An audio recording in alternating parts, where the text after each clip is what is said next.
Ahoy, and welcome back to the Workaround. My name is Bob Gilbreth. I'm your host. I'm sitting here right now to make you think, smile, and discover a shortcut to success or a trap to avoid.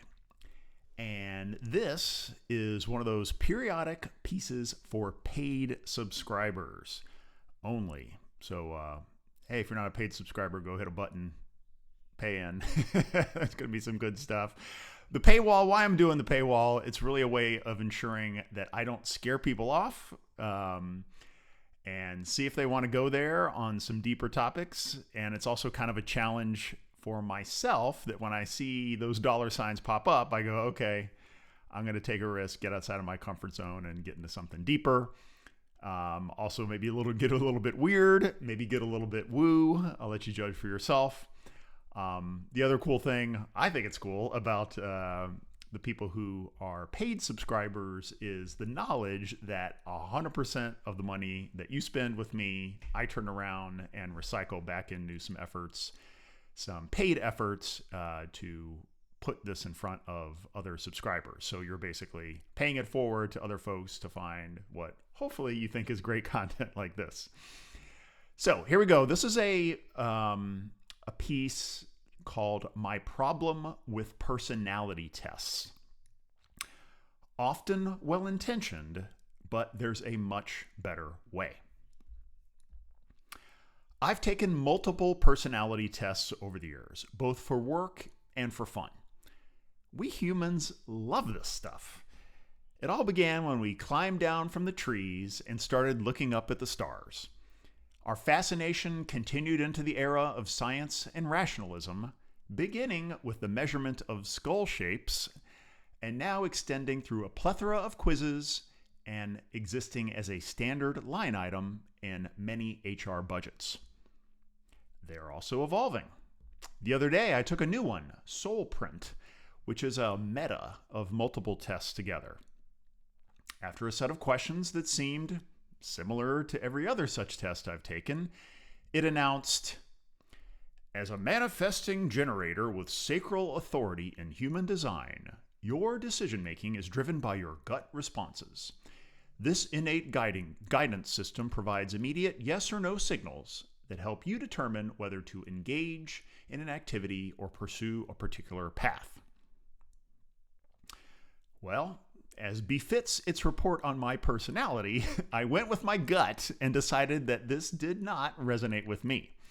I declined to pay the $49.99 for more details about something I already know a lot about.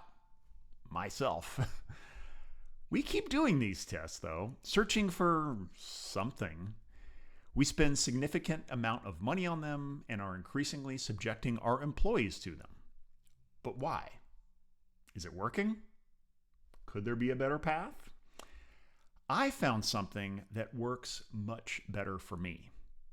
It's also free and represents a model that you can use to change your personality for the better.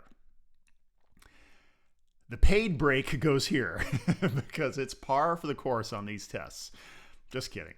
But seriously, I'm going to share some alternatives, including access to a test that I created that you can use. You might find this information useful for the $8 per month or $50 for a whole year. If not, no big deal. We'll see you next week. Okay. I first encountered personality tests before the internet era in the late 1980s. We had a family PC, and I loved buying software programs from the bargain bin at my nearby micro warehouse. I was intrigued by the box of this program, which offered to analyze your personality. So I picked it up for a couple bucks, brought it home, and loaded up its 5.25-inch floppy disk. The DOS program asked me several questions about my thoughts and behaviors, then quickly spat out a summary of who I am and famous people like me. I was blown away to learn something about myself at a tender age of discovery, my late teens. It reported back how I make decisions, what type of ideas are compelling, and the way I prefer to work. It was like an instruction manual for me. I didn't really do anything with this information, but it continued to reside in the back of my mind. Every year or so, I would take the test again and see some slightly different results. I even tried answering the questions as I thought my new girlfriend would, and it helped me understand her perspective on the world. As a side note, that girlfriend later became my wife, and we've been together for 33 years. Almost 33 years. My interest in personality tests ebbed and flowed over time. I think my experience has been similar to that of most people. An initial interest, a spark of insight, and then returning to regular life. Meanwhile, advancing technology continues to be applied to personality tests. Some of the first, most popular Facebook apps were personality tests, which also contributed to some of the biggest data thefts and waves of spam. Now, of course, AI is in the game, and just Google AI personality tests to find a lot of different options. Also, personality tests have become much more common in the workplace. Corporate personality testing is now bigger than $2 billion industry in the United States alone. The earliest and largest use has been as a screening tool in job applications. I first took one of these for a job in 1998 during my MBA program when I applied for an internship with Procter & Gamble. A few dozen other hopefuls and I went to a special location to take the test. It asked us the usual kinds of questions and was paired with a skills assessment, unofficially known as the P&G MAT. I never received the results of either, but fortunately, I passed and got the job. When I had my own companies, my HR leaders would periodically champion their use. I usually went along with it because our cultures were a competitive advantage, and anything that helped us maintain this edge was worth trying. The costs seemed reasonable, especially when compared to the high price of a mishire. I've seen a growing number of our recruiting business clients using them as well. Overall, they seem like a modest request from the applicant who can complete them in a safe and comfortable environment, at home instead of face-to-face. They may flag issues and provide a different angle. I've seen watchouts pop up, such as someone who isn't comfortable talking with strangers that's applying for a sales role, or someone who needs very strict directions but's applying for a role at an early stage startup. They can be a way to break a tie, but usually just reinforce our gut instincts. The big downside is that they can weed out great candidates who are a little bit different. It was also at Procter & Gamble that I first encountered the second fastest growing application of personality tests, team understanding. In my first full year at the company, our entire marketing group across the Fabric and Home Care business unit attended an offsite event, during which about half the day was spent taking and discussing a personality test. The goal was for us to understand ourselves and others better, so that we could be more productive teammates. The test we took was the DISC, D-I-S-C, which was first developed by a psychologist in 1928. I don't remember much, but I recall we all got primary and secondary colors representing our dominant and secondary personalities. Red was emotional, yellow was about big ideas, blue was analytical, and green was process-oriented. I was yellow primary and blue secondary. Again, I found it an interesting, highly accurate summary of who I am. It was neat to see other people I worked with getting sorted into similarly colored combinations. It got us thinking about ourselves and others, exposing a moose that has always been on the table. The moose, I'm screwing my own analogy here, exposing a moose that has always and is always in the room, yet rarely on the table. In other words, it could help us see that despite all passing the same admission test and adopting the same company culture, each of us is unique. Well, at least labeled into one of 12 different unique cohorts. Diversity for the win! We all got excited about the results. Somebody came up with the idea to put colored circle stickers next to our names on the plates that hung on our cubicle and office walls. By the next day, we all let our DISC flags fly. And then it was forgotten. We went back to our usual ways. The training did nothing lasting except make our boring gray fabric cube walls a little more colorful. Perhaps it would have been more useful if we had done more than just sticker ourselves. However, other companies appear to be taking it a step further and operationalizing these tests today. Last year, a friend who is the CEO of a mid-sized company asked me to be a guest speaker for his 20-person executive team. During a follow-up Zoom chat, his HR leaders asked me to align my talk on leadership with the personality tests they had recently taken. I gave a tentative yes and agreed to take their test as the next step. It felt like all the others I've taken. Funny, they never called me back to book me for a speaking slot. I suppose I raised some alarms with my answers, and maybe it was better that I didn't talk to the team. Meanwhile, I know the founders of a startup in Cincinnati called Cloverleaf, which has created a SaaS application for corporate tests. It has some very deep ways to make personality a way of working together. With its very slick app, employees can enter meetings with summary briefings about who else is attending and how they work. You can use it to learn about a team's structure and key considerations before you set up a project. And you can even receive tips on how to craft an effective email to a peer. Now, I'm sure it's a fantastic tool, and I hear the company is doing great. However, for my weird personality, this makes me grateful that I am no longer in a corporate environment like this.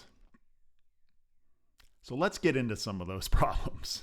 In the excitement and ease of putting hundreds of job candidates or employees through these tests, I think we usually overlook the long list of downsides. First, it's significant cost in time and money. We've got to question every investment, including this HR line item. I got to tell you, every company I've known to invest in personality testing has much bigger, lower-hanging fruit at zero cost that can make a much bigger impact on their business. So, hey, maybe I've saved you some money already. You can stop now. Second, sketchy science. If you look into it with a quick Google search, you'll find that even the most widely used and respected tests are, at best, seriously flawed, and at worst, scams. We humans are just much more complicated than 20 questions can describe. The results are often very meaningless. The Big Five test, for example, is the foundation of nearly all personality-related social science and psychological studies. I've done this a couple times, and I'm in the top 80% of all categories compared to other people who have taken the test. So I'm just, hi? Is that good? Who knows? In another example, some friends have recently raved about the Enneagram test. I wondered if this might be the one. I took the test and it came back with me scoring over 90% on 3 of its 8 personality tests. So who or which am I? These tests try to make you feel interested and valued by adding things like, you match Confucius and Plato. But did those guys take the test? And isn't this just kind of an ego play? More on ego to come. Another big issue is, to be honest, labels suck. I don't want to label anyone, including myself. Labels can turn complex people into a series of letters, colors, and categories. It can introduce more complexity and stress in the workplace. Imagine the struggle to write an email that suits the personalities of 5 different teammates. Is this the AI use case we've been waiting for? Who knows? Labels are also a slippery slope to bias. You're not yellow, so you can't be on the innovation team. Or, you're green, no wonder you're an accountant. Humans have a nasty tendency to use new labels to separate, not understand, or unite. They blind us from seeing our whole selves and our potential for growth. This is the stuff that turns us into NPCs. Go reread Brave New World for a preview of what this future looks like. And because they're labels, they limit our thinking. Labels can be taken personally by us, as in when we are told through fancy studies who we really are, then we turn off some things that we could become. Writing last century, the psychologist Carl Rogers described the following research. He said, in a careful study, Ernest Beyer took two matched groups of students and measured several aspects of their abilities, particularly abstract reasoning. Each of the students in one group was then given an analysis of his personality based upon the Rorschach test. Following this, both groups were retested as to their abilities. The group which had been given an evaluation of their personalities showed a decrease in flexibility and a significant decrease in ability to carry on abstract reasoning. They became more rigid, anxious, and disorganized in their thinking, in contrast to the control group. Personality tests can make people worse. They're also a leadership crutch. In my experience, the leaders who rely most on such tests have the lowest confidence and greatest fears in handling people, which is a kind of an important part of a leadership job. When I was last fundraising for a startup, one VC company put my co-founder and me through a personality test that they had developed internally. They proudly told us we had to fit into one of 12 categories to be eligible to receive funding. My impression was that these partners lacked operating experience and were uncomfortable in people-related situations. Their insistence on a test versus, say, conversation and relationships suggested that it was a cover for their discomfort. I have seen a similar over-reliance on tests in other startups founded by tech leaders with little people management experience. It might help them make a better immediate hiring decision, but it's unlikely to have a significant impact on the countless other people management tasks that will arise. Hire beware. Finally, the results change. If you've done any of these tests more than once, you already know this. For example, I've taken the Myers-Briggs test half a dozen times over the years, and it's always yielded a different result. This alone is proof positive that the tests are meaningless. However, these changes are a blessing in disguise. They are a bug that highlights the only feature we should take from them. Change, for the better, is possible. As business leaders, we've got to keep changing to face what the future brings. As human beings, change can make our short, precious time on Earth so much better. Perhaps instead of assessing each other's current personalities, we can initiate a discussion and a process for becoming more than we are today. Personality tests seem designed to make us feel good about ourselves. Like a mirror that's built to accentuate our strengths and hide our flaws. That's why they give us a kind of sugar rush of excitement that fades quickly. The fade happens in part because we know what's hidden. We know we have work to do. We don't like that no one listened to us in that meeting. We're not getting enough sleep at night. We regret that we yelled at our 4-year-old daughter even 20 years later. And we're worried about, well, everything. That's why we can't stop reading self-help books and booking time with therapists. At best, personality is a measure of where we are today. But we know that already. We want to be better. And better doesn't have to be about some kind of annual work review or some bucket list checkoff. It can be as simple as having fewer worries and seeing more smiles in the mirror each morning. Step 1 is seeing that whatever better means to you is possible. Did you know you get to change your mind? One of the most popular online personality tests is the Hogwarts House Sorting Hat Quiz. With just a handful of questions, you can see if you're meant for Gryffindor, Hufflepuff, Ravenclaw, or Slytherin. But what most people forget in the rush to find their result is that in the stories, Harry Potter chose to be a Gryffindor, and the life choices that followed shaped his personality. This is also the theme of a much more serious but tragically under-discussed book, Personality Isn't Permanent. Author Benjamin Hardy hints at personality tests early in his book. Let me read a bit. He says, "The mainstream perspective is that your personality is the real and authentic you. Your personality is innate and for the most part, unchangeable. As a result, your job as a human being is to gather enough information and experience to find the right personality test in order to adequately discover your hidden personality. Your personality doesn't matter. Even more, your personality is not the most fundamental aspect of who you are. Instead, your personality is surface level, transitory, and a byproduct of something much deeper. Choosing one's own way is what makes one human. And the more you own the power of your own decision-making, the more your life and outcomes will be within your control. As a human being, it is your responsibility to create yourself through the decisions you make and the environments you choose." Love that stuff.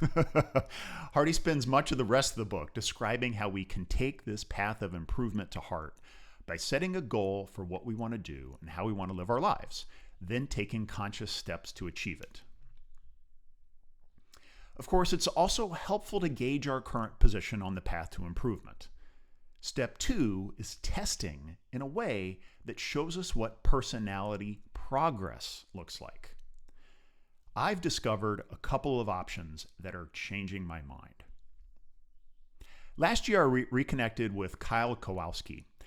I first met him as a sharp account lead at my agency many years ago. After I left, Kyle went on to become a high-powered corporate marketing leader, but eventually left this path to become a writer and coach, helping others find a better way. While exploring his website, I discovered a groundbreaking concept that he summarized called ego development theory, and it's altered my perspective on myself and my potential for growth. Developed by Susan Cook-Greuter in the footsteps of her mentors, Jane Lovinger and Ken Wilber, ego development theory, or EDT, provides a framework for plotting your improvement and managing your mind for the better. Think of it as an outgrowth of Maslow's hierarchy of needs, a framework for seeing that we can rise to higher levels of happiness and self-actualization, and the steps that others have gone through to get there. Here's kind of the summary of the concept. As we grow up, we form an independent sense of self, also known as an ego. This is a key program within us that helps us become independent, productive members of society. However, over time, this program develops weaknesses. The energy spent on maintaining a strong identity and putting up walls to the world begins to create issues. Among many, many problems, it judges and envies others. It worries about what they think of us and makes us feel like we have the weight of the world on our shoulders. The second stage of growing up is letting the ego go. Positive progress begins when we recognize that we can be our own worst enemy and we loosen our grip on the wheel. EDT is a framework that maps a typical path of progression. It's been a game changer for me. My goal is to improve my journey in this lifetime by taking more control of my life, shifting my mindset to greater happiness and experiencing less suffering. You can start to see the role and development of the ego in basic attitudes that shift over time as you grow. For example, years ago, when something bad happened, I would tend to blame others. As I grew, through both hard knocks and realization of its futility, I learned to accept and take responsibility for my problems. More recently, I've learned to look at the problems that come in as a valuable lesson. And I look back and laugh now at how I used to think differently and suffered so much. Another example comes from watching your beliefs evolve. I used to paint every situation and every person as right or wrong, good or evil. But I gradually grew to see many other points of view and infinite shades of gray. Today, I question every belief I hold and question even the idea of holding a firm belief. As Socrates said, "He who is wise admits he knows nothing." Or, as the Dude noted in more modern times, "Yeah, well, that's just like your opinion, man." Wise words indeed. Letting go of our and others' beliefs prevents us from being wrong and sucks a lot less energy from our daily lives. Learning to evolve your ego and mind for the better creates a positive feedback loop. You start to notice that you don't get angry like you used to, and you notice that your instinctual responses become a little more positive. You see your self-work working, so you want to keep growing up and waking up to go further and figuring out life. Returning to the EDT ladder, official tests can require hours of interviews with a highly trained professional. But just reading about it can help you see where you've been and give you a clue to what's possible as you master your own mind. But I think we can do better than that. This is where the free test comes in. Recently, a few days ago, I leveraged my very limited ChatGPT skills to create an interactive discussion tool. On a side note, it was kind of a pain in the ass. It's a lot harder than you think, but there was something fun about complaining to ChatGPT about its own software and having it agree that its own interface sucks. If only all software could do that. Anyway, so I created this tool. You can go on. It will ask you a handful of questions and provide an estimate of your current position on the EDT framework, as well as some areas for potential personal growth. I let ChatGPT come up with the name Self Stages. And I've got a link below here, whatever. All you have to do is have a free ChatGPT account and you can use this. There's no limits on how many questions you ask. I don't see the responses. You can't see my responses. So give it a whirl and let me know what you think. Okay, here's another model for your consideration. It's something I've discovered called the 9 Steps of Consciousness by Tara Springett. I first learned about this from my friend Bodhi, who's an amazing writer on all things kind of this personal development and spiritual path. Her model is based on a combination of Eastern spiritual traditions going back a couple thousand years, as well as her personal experience as a psychotherapist since 1990. Her model offers more of a how-to than EDT does, but fair warning, it gets pretty woo. Don't fear the woo.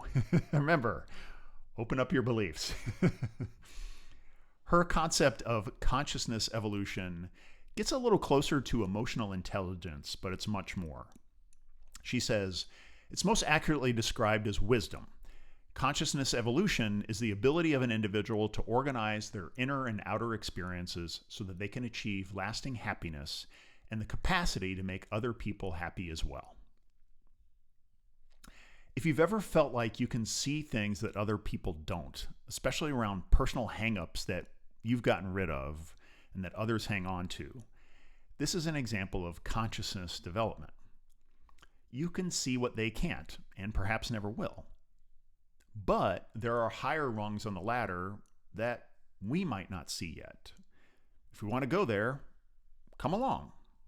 As Tara says, what's cool is that every time we advance to a higher stage of consciousness, we will be happy and content for a limited amount of time, but eventually every stage of consciousness has its own built-in frustrations, which will force us to change once again. Another element I appreciate about her approach is a strong suggestion that we find others who are similarly progressing or slightly ahead of us on the journey. We are, after all, a social species and often internalize the people we spend time with. Like-minded people share tips and can be trusted sparring partners on very sensitive topics. There are various clubs, groups, and communities out there once you start looking for them. My search last year led me to the Leading Edge group, which I mentioned a couple times here. It has had a profound impact on me. As an example, I recently attended a brief seminar through Leading Edge with Marilyn Kaskula. She's a rising leader in the field of personal development. Something she said on our call struck with me. She said, "What I feel is wrong with the current approach is that it takes our very unique and personal understanding of our own being, because we're allowing someone else to tell us, through their filters, who we are, why things are happening. And we take this in because words are spells and we absorb it. We can't unknow what someone else told us we are."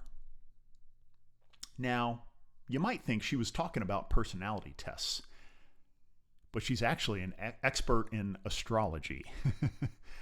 And if you think about it, there's a hell of a lot of similarity. They both appeal to our desire to learn about ourselves, and we can see high accuracy in the results. Some questions that put people into blue-green or INTJ aren't too different from using birth date, time, and location to slot us into astral signs. Heck, astrology has lasted so long that there might be something to it. Remember that little thing about letting your beliefs go? I never thought I'd say that. But another thing is the fact that there's little profit in it and no IP protection makes it even a little bit more trustworthy. But the danger in all these tools is that they can put us and others in a box, and that it's just a new way of judging. That's why Marilyn changed her approach. She no longer tells clients who she thinks they are through traditional readings. Instead, she now teaches people how to see themselves. These tools can be useful as mirrors to help us gain a greater understanding of ourselves. They can change our perspective, giving us a fresh look at what's happening, or the realization that we are composed of so many parts that we barely understand. Then we can start to see how we might change for the better. If you've already achieved pure, endless bliss, you wouldn't be watching or listening to me right now. So I bet you're interested in making a positive change. After all, you're human. And if you want to explore how to get started, feel free to schedule some time on my calendar. It's no charge, and there's no more upsells. All right. Thanks for your time. Hope you enjoyed that. Ahoy for now.